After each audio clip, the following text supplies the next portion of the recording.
সৃষ্টিকর্তা আল্লাহ পাক রব্বুল আলামিনের পক্ষ থেকে বান্দার প্রতি কেমন আচরণ, সেটার দিকে আমরা একটু লক্ষ্য করব। আল্লাহ তাআলা ছাড়া বড় কোনো মাবুদ আছে বলেন? বড় কোনো মাবুদ নাই। আল্লাহ তাআলা তো সৃষ্টিকর্তা, পাল্লেওয়ালা।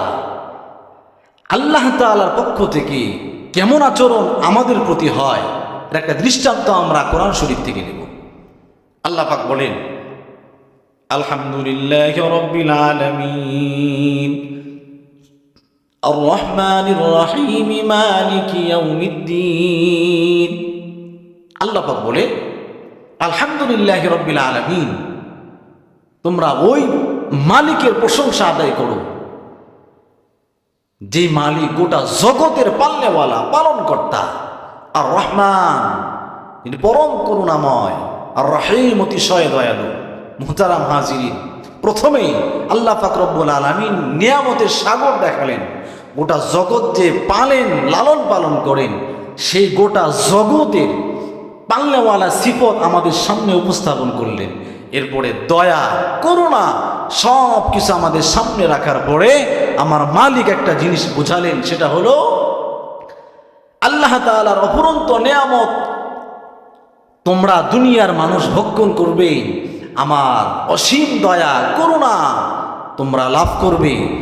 এত সত্ত্বেও যদি আমি মালিককে মাবুদ হিসেবে গ্রহণ না করো, তাহলেই তোমাদের জন্য রয়েছে বিচারের ব্যবস্থা, মালিক ইয়াউমিদ্দিন। মুহতারাম হাজিরিন, আমি কি বোঝাতে চাচ্ছি, এটা বোঝার আগে আমরা একটু অন্যদিকে একটু খেয়াল করব। ইব্রাহিম আলাইহিস সালাতু ওয়াস সালাম স্বপ্নের মধ্যে আদিষ্ঠিত হয়েছেন মালিকের পক্ষ থেকে সন্তানকে কুরবানি করবেন।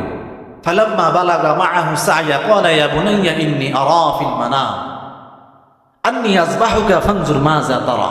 মুহতারাম হাজিরিন, সন্তানকে বলতেছে, হে বৎস, ইন্নী আরা ফিল মানাম, আমি স্বপ্নে আদিষ্ঠিত হয়েছি।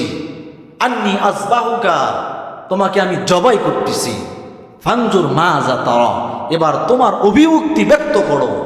পরামর্শ সুলভ আচরণ করলেন। আলহামদুলিল্লাহ, সরাসরি বলতে পারতেন, আমার মালিক আমাকে আদেশ করেছেন, আমি তোমাকে জবাই করতেছি, তৈয়ার হয়ে না, আমি তোমাকে জবাই করব। আদেশ করলে সন্তান অমান্য করা কোনো সুযোগ নাই। এরপরেও সন্তানকে বলতেছে বাবা হয়ে, এবার তোমার অভিমুক্তি ব্যক্ত করো। পরামর্শ সুলভ আচরণ তার সামনে রাখলেন। মুহতারাম হাজিরিন, এই দুইটা জায়গা থেকে আমি একটা জিনিস বোঝাতে চাচ্ছি, সেটা হলো বড় কর্তৃক ছোটের প্রতি কিরকম আচরণ করা দরকার। আমার আল্লাহ তাআলা বান্দাদের সৃষ্টি করেছেন, দুনিয়ার সকল মানুষকে সৃষ্টি করেছেন। এরপরেও আমার মালিক বান্দাদেরকে বলতেছেন, দুনিয়ার মানুষদেরকে বলতেছেন, আমি গোটা জগৎকে সৃষ্টি করেছি, দয়া দিয়েছি, ভালোবাসা দিয়েছি, দুনিয়ার সমস্ত নিয়ামত আমি দান করেছি। এত সত্ত্বেও আমি মালিককে মাবুদ হিসাবে গ্রহণ না করলে, আমি মালিকের নাফরমানি করলে, তারপরে তোমাদের বিচার ব্যবস্থা।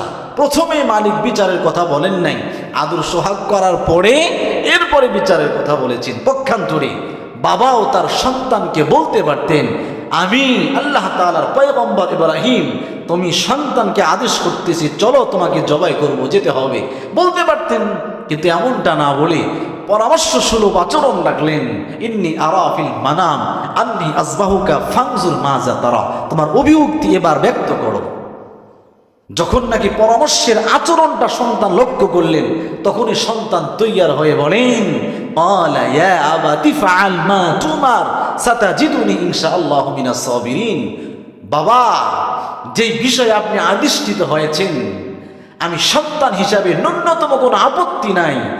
আপনার আদেশ, মালিকের পক্ষ থেকে পাওয়া আদেশ আপনি বাস্তবে রূপদান করেন, আমি সন্তান সাতাজিদুনি ইনশাআল্লাহু মিনাস সাবিরিন, ধৈর্যশীলদের মধ্যে অন্তর্ভুক্ত হবে, এর মধ্যে কোনো সন্দেহ নাই। বলেন সুবহানাল্লাহ।